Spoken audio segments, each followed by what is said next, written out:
हामी गाउँबाट आएको मान्छे हो।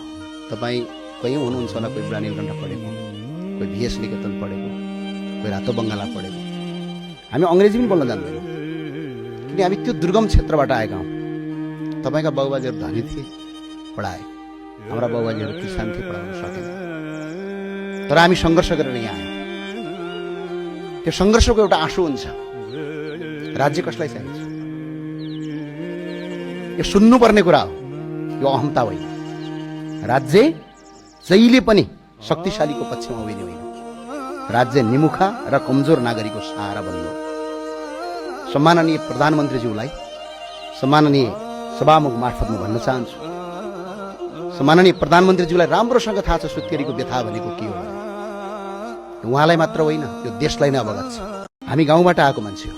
तपाईँ कहीँ हुनुहुन्छ होला, कोही प्राणीलकण्ठ पढेको, कोही भिएस निकेतन पढेको, कोही रातो बङ्गाला पढेको। हामी अङ्ग्रेजी पनि बोल्न जान्दैनौँ, किन हामी त्यो दुर्गम क्षेत्रबाट आएका हौँ। तपाईँका बाबुबाजेहरू धनी थिए, पढाए। हाम्रा बाबुबाजेहरू किसान थिए, पढाउन सकेन। तर हामी सङ्घर्ष गरेर यहाँ आयौँ। त्यो सङ्घर्षको एउटा आँसु हुन्छ। राज्य कसलाई चाहिन्छ? यो सुन्नुपर्ने कुरा हो, यो अहमता होइन। राज्य जहिले पनि शक्तिशालीको पक्षमा उभिने होइन। राज्य निमुखा र कमजोर